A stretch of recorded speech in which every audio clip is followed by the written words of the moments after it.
Welcome back to the podcast, Alister. Thanks for joining me. Hey, how you good? I was going to say good morning, but it's good afternoon. How you doing? Good afternoon for me. Yeah, we did the first episode of this series, the debunking of myths with you, and I thought, it went really well. Today, we'll take on a different topic, which is basically recovery, all things recovery, not just nutrition with carbs and protein, but all different ways we can recover to be just better athletes, have better balance. And you're obviously the perfect person to have on for that. So I'll give you a chance just to introduce yourself in case people didn't see the first one. Yeah, so I've been a trail runner at an elite level for about 10 plus years and sort of kind of seeing that come to a close. And I've been very much focused with my years at Exact Nutrition about sport nutrition and basically how the body reacts to all this loading of training, how food, nutrition actually helps us and things. And I'm going to say I've learned many things just from my own mistakes. And so I can always at least have a chance to share those if other people don't make the same mistakes. Yeah, no, totally. And it comes through experience, right? Like we Mm, have to, it's trial and error. It's through coaching. It's through, speaking to coaches, speaking to others. And, we just, before we got recording here, just we're talking about a friend of ours that just had like a stress fracture in their foot. And, mm. you know, so maybe give some insight as to, what could cause that, or is it related to training cycles, nutrition? What do you feel like is the biggest component of that? It's going to be both, and obviously everyone is a little bit unique. I think the two important things: training cycles, as we sort of take a step back from the day to day and those magic numbers which appear on Strava. I mean, everyone loves to see that graph, up in the hundreds or something when it comes to running kilometers. But the reality is, you should, from what I hear from other coaches, and certainly with regards to how the body reacts, like one every 4 weeks. So it should be quite a relaxed week, a calm week, either a bit of bike to reduce impact, but just let the body recover a little bit more after those 3 big weeks of training. It'll certainly help you to do better going into the next 3 weeks. And so what I've also heard about is how the bones react. So, a particular case here is is a stress fracture. What's happening is, and I'm sure one of your listeners is going to be able to describe it better than me, but we have like two types of cells in the bones. I think they're called osteoblasts and osteoclasts, if I remember correctly. And so one builds the bone and one dissolves it. And so what's happening is there's these tiny little like breakages in the bone happening all the time. I mean, minuscule, and then they heal and that actually makes the bone stronger. But if we keep on loading, with running, especially with all that impact, we're loading training after training on top of it. What's going to happen is these tiny stress fractures are going to become bigger and bigger rather than healing and stronger.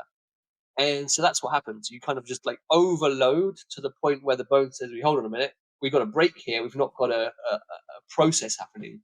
So that's one part of it, and that can be made worse with regards to like not fueling properly. I mean, our bodies are requiring huge amounts of energy to run these hundreds of kilometers each week, and so that requires a huge amount of fuel to not only fuel those workouts but fuel all the other functions in our body, like what's happening to the bones, like what's happening to our hormones and all these things.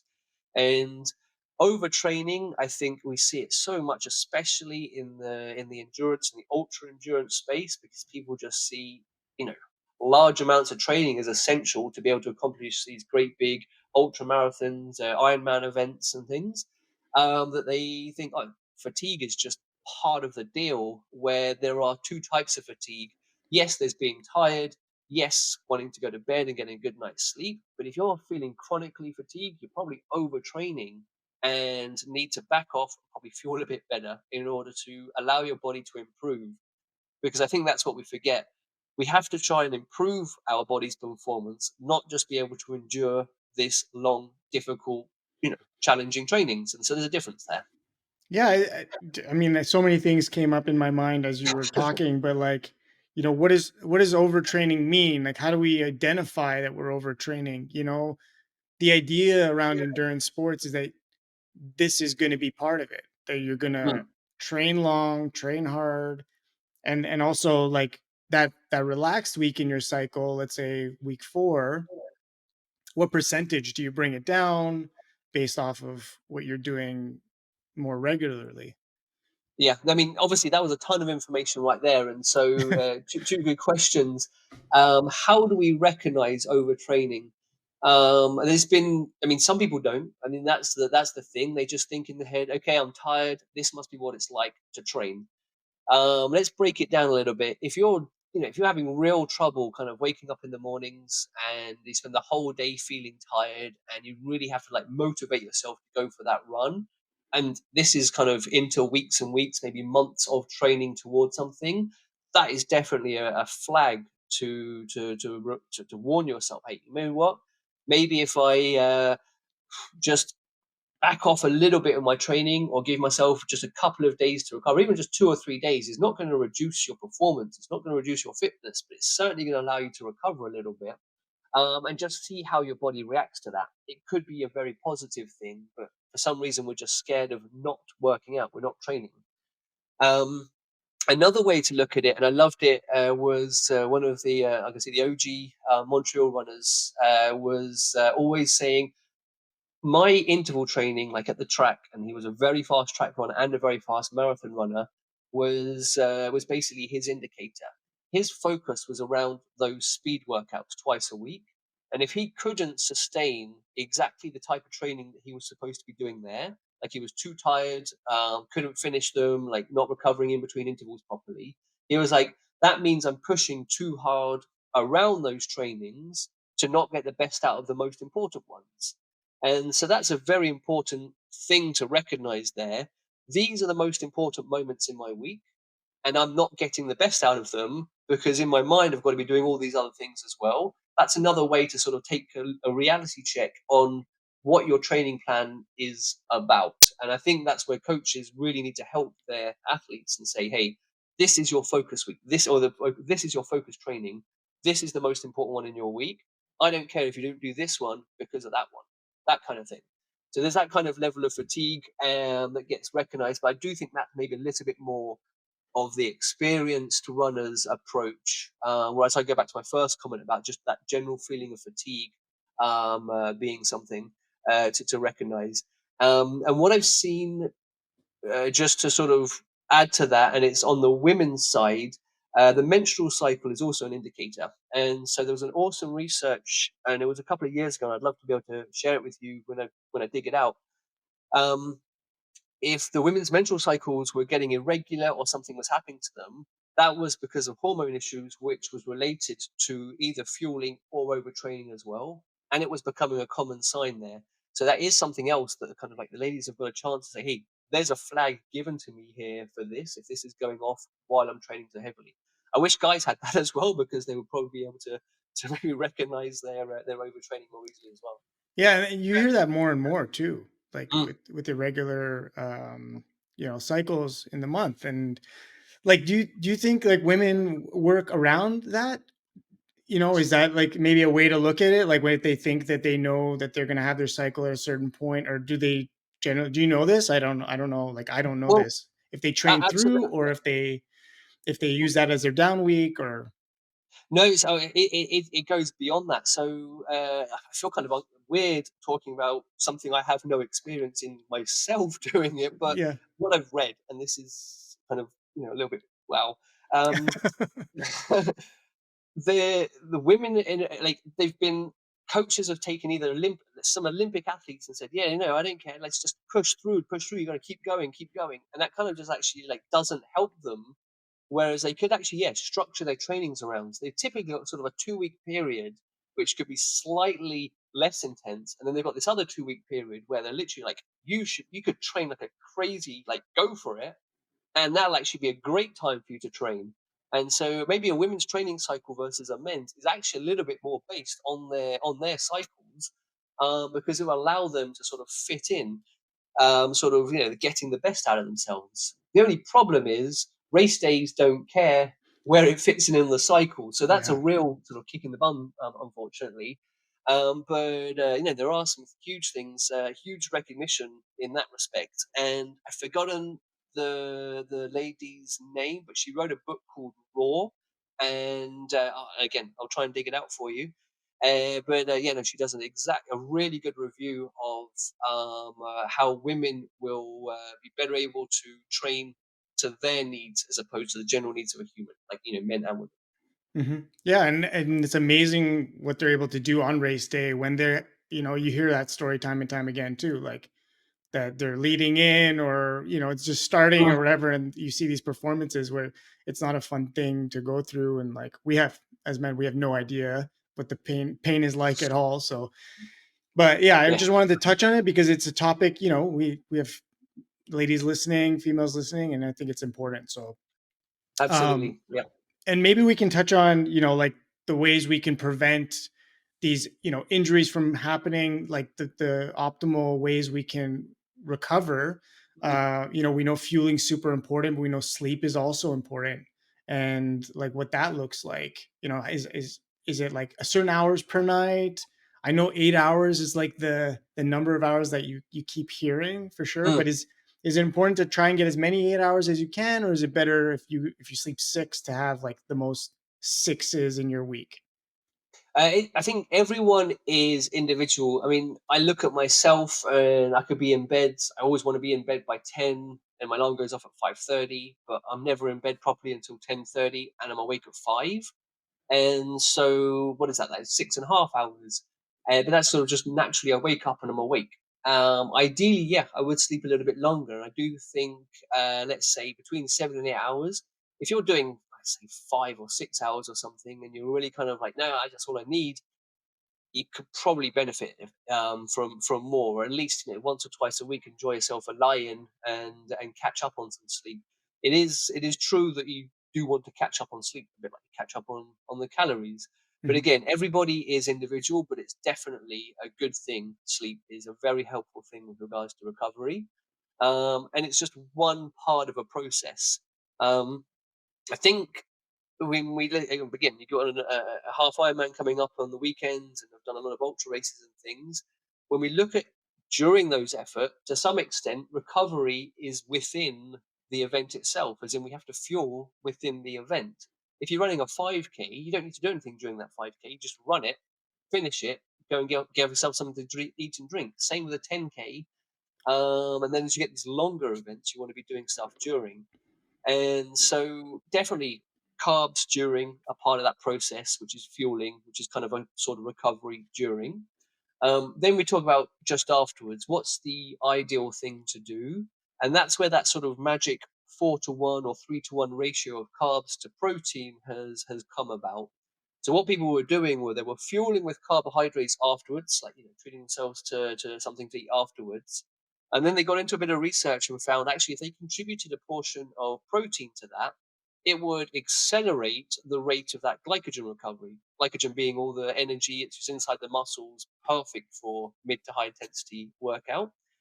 And so that's where that ratio came up. And something in the region of, let's say, 15 to 20 grams of protein, which would mean something like sort of 60 to 80 grams of carbohydrates, which is, we're talking, a small meal here. Um, is an ideal for having a quick recovery. And there's a bit of a window there, which is possibly, people say it's like 30 minutes, 2 hours, a couple of hours, but definitely soon after that big workout, having that sort of ratio of carbohydrates and protein is ideal to really be ready for that next workout, to be recovered, to restore those glycogen reserves, and be in a good shape to perform well next time. mhm, And so that's sort of the process of fueling, I guess, during and after, in the words of in a form of recovery. Hydration is, I guess, the if we're starting to create a triangle here, sleep, calories, and fluids. Hydration is the other part of that. And I do think none of us hydrate enough when it comes to post workout. Especially, and a great way to do it, to check on that, is check your heart rate when you go to bed.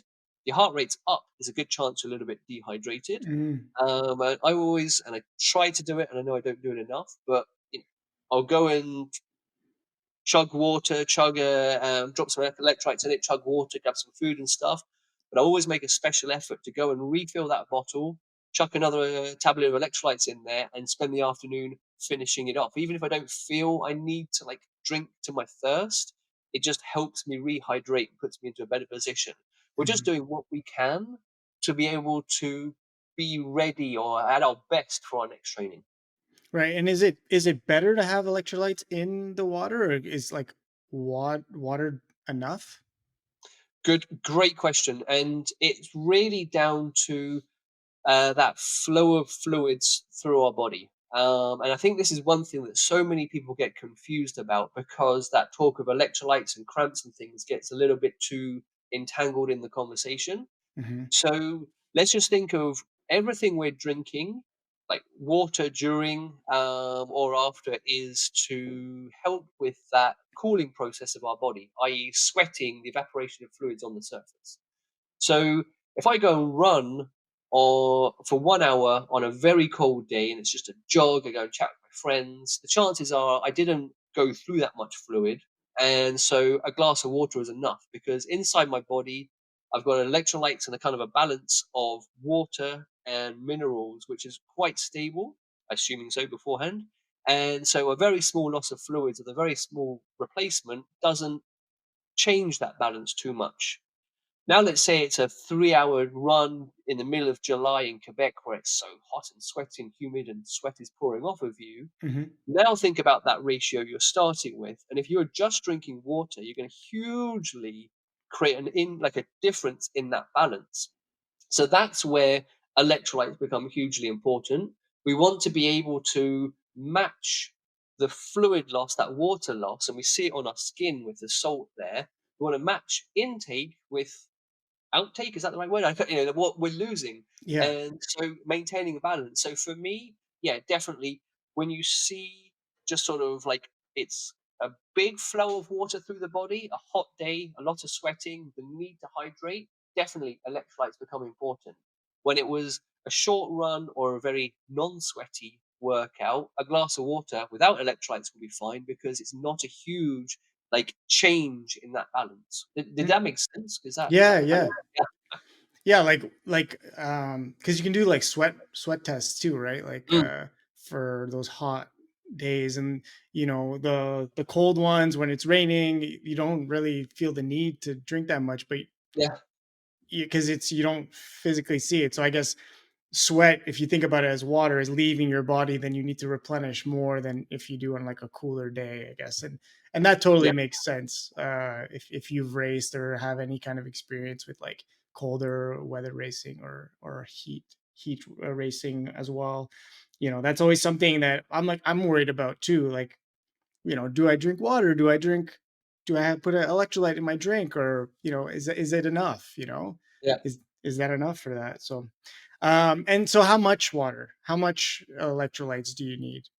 Okay, so how much water and how much electrolytes are actually two things. Now we're gonna start getting even more complicated. And so, um I, there was a great test, and so there's not that much research specific to runners, but that doesn't really matter. It's just down to individuals. And so we saw a university footballers being tested, and there was quite a range in that sweat test of the amounts of sodium found on and other minerals found on the surface of skin. And so there was a huge sort of area in the sort of 500 milligrams, half a gram per liter lost. And it's okay. Well, that's okay. But there were other people right up to 2 grams, and so that's talking about a huge and a very very salty sweaters. And so to get to like a sort of I could say a sweet spot, definitely I'd say around about a gram per liter is an ideal amount. Because also factor in, let's say, a race day where you're drinking some Coke because Coke is lovely to drink on a during an ultra race and stuff, or just drinking water or something. Again, that overall intake of fluid may become reduced, even if your bottles that you get handed at the feed stations and at the transitions has got that electrolyte in it. If you drink other things, that combination reduces that ratio. And so I'd always lean to more electrolytes than not enough in that way of being able to better cope with that fluid intake. Because particularly the electrolyte need is that sodium is a co-transporter. It's helping that water pass through your body. And I remember one of the ultra races way back in the day, and I had such a sloshy stomach because I was just drinking water because Hmm. I did not have the electrolytes to help it flow through the body. It was absorbing into the system very slowly. And so that ratio of electrolytes, I would always aim for about a gram per liter. It does vary person to person, but I think that's a very good average for folks. And then the actual how much fluid, a general rule of thumb is often around the, drink to need. But I also see that drink to need is very subjective. Um, if I only have one bottle and it's another 10 Ks to the next fuel station, my need is going to be broken down. Like, I've only got $10 to last me to the end of the month. I'm going to be very thrifty with that $10 to get me through.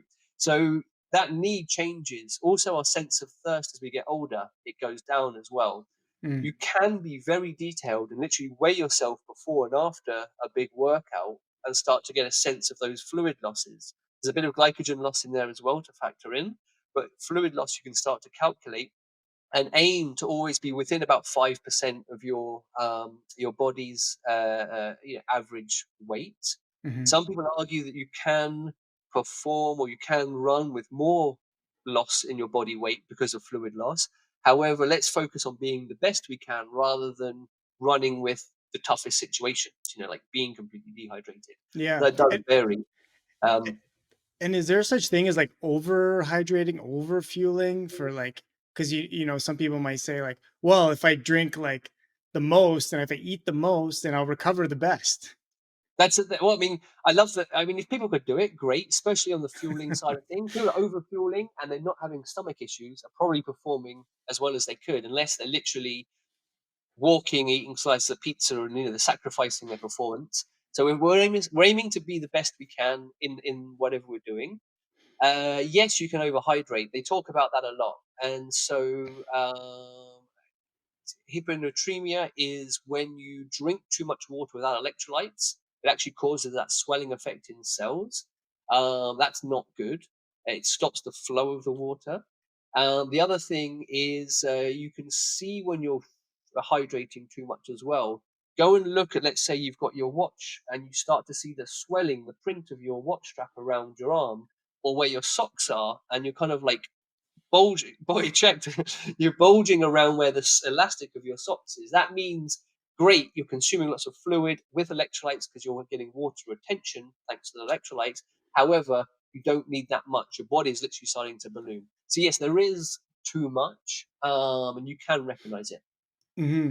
Do you think that these things, all these factors, play a bigger part in recovery or performance? Does that make sense? Like Mm, in or like injury prevention, like is it, because like the training is it's going to also make you perform. Of course, you need things that are going to help you recover so you can do the next one because it's like stacking mm, efforts, right?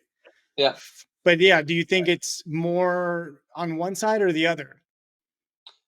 Okay, so yeah, so they go hand in hand. First of all, they are going to complement each other so well. The fact is, you can't perform better unless you put the hard work in. I'm not going to be able to sell you a magic protein bar or energy bar that's going to make you win a race. I wish I could, but it's going to be down to the hard work that goes in. It's going to be down to those uncomfortable, hours on the track or on the road or on the mountain and things. That's the reality. It's intelligently supporting that with good fueling, which is going to help you get the best out of that. And like what we were talking about at the very beginning, recognizing that overtraining. That sort of, we need to stimulate our body, not too much too often, but we want to sort of keep a minimum like growth level as challenge level so that we don't stagnate and we're actually constantly improving because I think we always want to get better. How much better and how much pain we're ready to put ourselves through is our individual case. Some of us are crazy for it. Other people are just ready to have some fun and just want to get a little bit better. But yeah, the two go hand in hand. But number one is going to be the actual work you put into it. Hmm. And if you had to rank these things, like let's say, I know people just getting into the sport, they don't really know enough about any of these topics, Mm. but like if you had to rank them in terms of importance, could you do that? And also like what's the like the basics that someone can do just as like an intro to these things? That's a really good question. I mean, if I was going to sit down, I think what's going to stand out and possibly resonate with a new athlete is simply the training plan themselves. I mean, I mean, the most important thing is get out there and do it.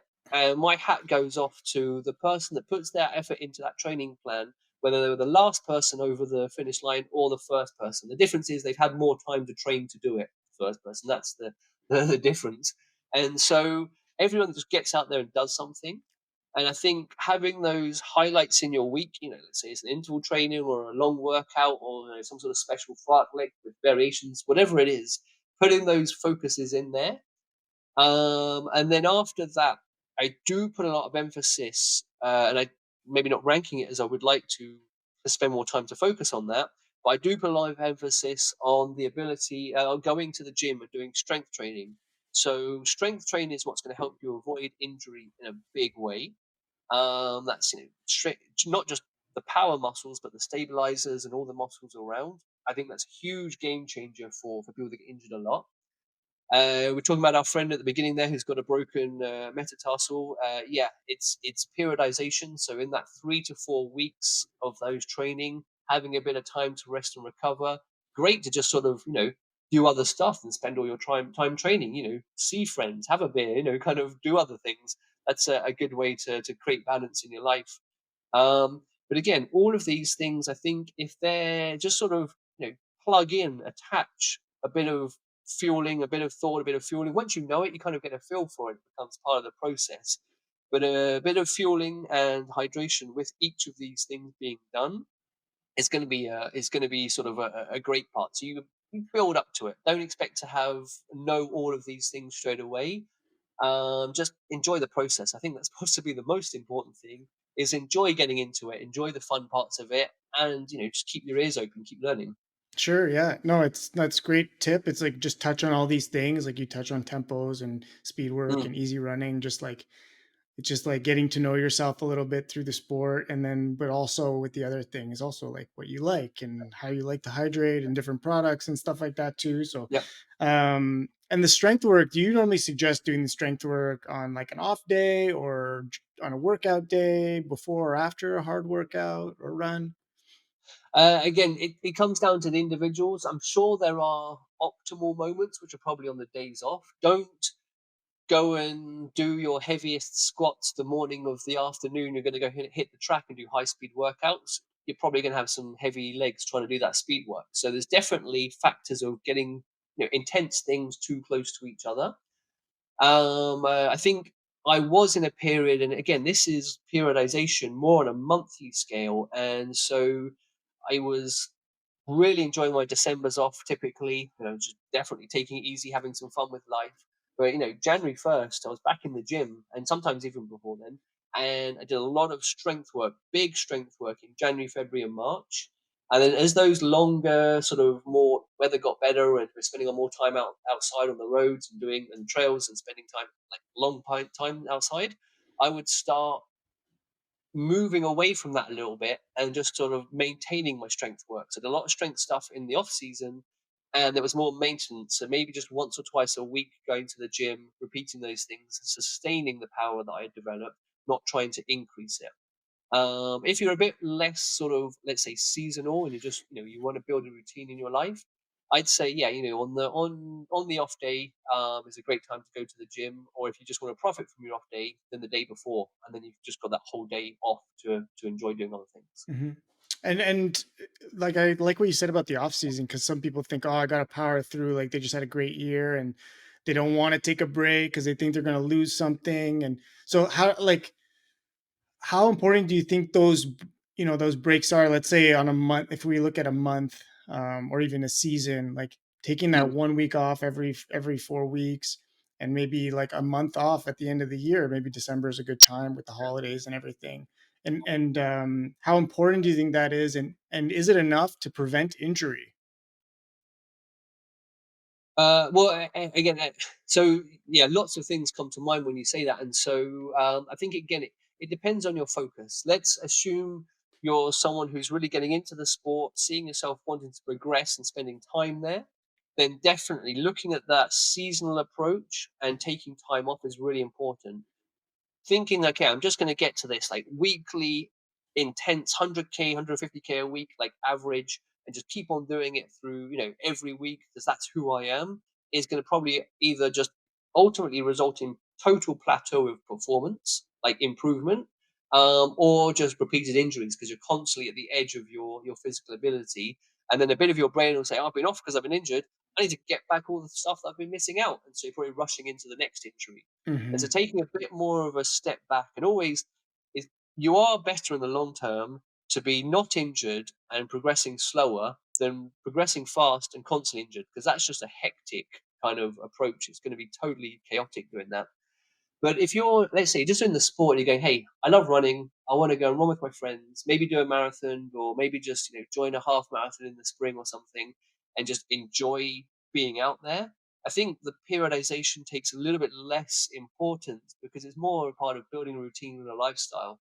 It's that difference between an intense lifestyle, expecting a lot from yourself, versus just sort of enjoying running and things. Hmm. And so let's go back to the let's call him the athlete who is really keen to sort of progress. I think going into those monthly cycles, giving yourself a week off. And I've heard of athletes who do 10-day repeat, 10-day cycles and 4 days off, or 3 weeks on and 1 week off. It can vary, but give yourself that time to recover. Give that time to off. Your body feels so much better after like even just 3 days of chilling and then going back in. You'll start seeing in the next weeks how you progress and how your body is going, you know what, I can now recover and get back at it harder. Yeah, and I've thought about this too, like coaching athletes as well. Just this idea of, we always build plans like on a week to week, for Mm, 7 days, 7 days. But, like, do you think so you're saying maybe there's a benefit to doing it like a 10-day week, or and then having a rest, or you know like, how does I mean, you hear some like amazing athletes, especially like in the trail space, that I've heard recently speak about it, but just like really going on feel and listening to their body, and what they want to end up accomplishing on that day. Obviously they can have the mm. benefit of playing with less of a structure because the professional, the one I'm speaking about, is a professional. But just kind of what you Yeah. think about that. Well, I think we're kind of dipping into slightly the nuances of the individual, the lifestyle. I mean, beauty of being a professional athlete and being able to do that, as and when you wish. I mean, I wish I could have been doing that. That was just the best thing. So I would really look at it and say, yeah, we live, kind of a 7-day work week. It's good to build in a routine. So let's not kind of confuse things with sort of, okay, well, a 10-day training plan, so this on this and this. If you know that Mondays are a great day to go for a swim and Wednesdays are a great day to get to the track, do it. Then you can build in that thing. And if it's because of the week, make Sunday a rest day, or even Friday. I love Fridays as a rest day because the weekend was obviously a great window to train, Hmm. and Fridays are at the end of the week, and you either want to just catch up with family or just take go to the cinema, take some time off. But find that day where you can kind of enjoy an off day. And again, I think that athlete and however we live our lives is how it's going to be. It does vary person to person. Yeah, and like you said, for everyday people, it's their lives are built on weeks, right? With Mm, work and everything like that, we don't all of the luxury of having a 2-hour run on a Wednesday, or longer than that. So yeah, it's important for sure, and balancing all other aspects of life with family and whatnot. So that comes in to be pretty important as well. Any other things you can think of in terms of prevention? Like, are you incorporating like and recovery, just like stretching and that kind of mm. stuff? It doesn't necessarily have to be weight training per se, but maybe that's another component that we can talk about. Drills Well, too, I think, are very yeah. good. Oh, so stretching and drills. I mean, oddly, as my strength training like had an effect on me, and I started seeing muscles I'd never seen before, and I was a kind of a skinny guy, and I actually was at my best when I put some muscle weight on, like 3 or 4 pounds of muscle weight on, and I noticed two things. I needed to stretch less because I think the muscles were becoming tighter less often. They were sort of able to like do all the hard work that I was putting into them, And I was actually able to stay more flexible as well. You know, sort of, I was my strength coach was very focused on doing like the full range of movement, and therefore the muscle had strength over the whole like spectrum of its movement, and that really helped. Yeah, I did stretching, but I gotta say, admit, I was not the most flexible person. I knew my weaknesses, and that was probably one of them. I wish I could have been like a bit more flexible. However, strength training really sort of is a big help, and so start by stretching, do strength training. You'll be able to. You'll be in a better situation. The drills thing, now that's an interesting one. So having coached a lot like groups of people, and we do these drills and we see how the brain connects with different parts of their body. They're focusing on getting their knees up, or they heel to their bum and things, doing like broken down like run drills, and you see how their arms do different things to what they were doing normally. And so that's actually just simply, it's the learning process, and there's 4 steps to it. You didn't know were doing something wrong, and then you learn that you're doing something wrong, you're doing it wrong, and you have to then thirdly consciously focus on doing it right until the point where you're doing it right without thinking about it. And so there's that kind of like migration of working out, and it was great. And we were doing a 4 steps with the trail club for the 4 trainings, and we could see people doing that transition. And I say everyone got to the third stage where they had to focus on doing that, and I just think that's just a very healthy thing to better have communication with our brain and our body. It will allow us better when it comes to like trail running, for example. We have to be very nimble and react and stuff. Our body is actually able to respond better to the things it's doing, rather than almost just going, okay, I've got to run fast, going to do that. And now we have a better sort of like a neural connection with our body.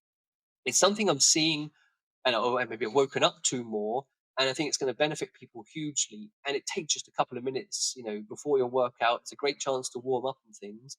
And I gotta say, it's always nice to see people run well. It will be more efficient for them. They will reduce their injuries, and a good-looking runner, as in like someone who runs with a good technique, is fantastic to watch. Even though you can still get good runners, as in they can run fast but with bad technique, it's just that those people with good technique will be able to develop further. Mhm. That's a weird thing of saying, but yeah, that's right. Yeah, well, they have a greater potential because they're Yeah, just like more efficient and whatnot. So I that's think it. that's a great way to wrap up this conversation. I think it was awesome to talk about all the different things that help us recover. And Mm. for a lot of people, they don't know a lot about these topics, and I always find it interesting and refreshing to kind of speak about them and touch on them a little bit more. So I Yeah, appreciate well, you. I think it was extremely that was like a bit of an information dump from my end. So by all means, anyone that's listening, feel free to drop in a question or a comment, and we'll try and jump on it. Yeah, and we'll also try and add the links to the resources that you were talking about. If you can Yes, pull yes. them up, that'd be amazing. Thanks so much, Alistair. Hey, much appreciated, Justin. Cheers.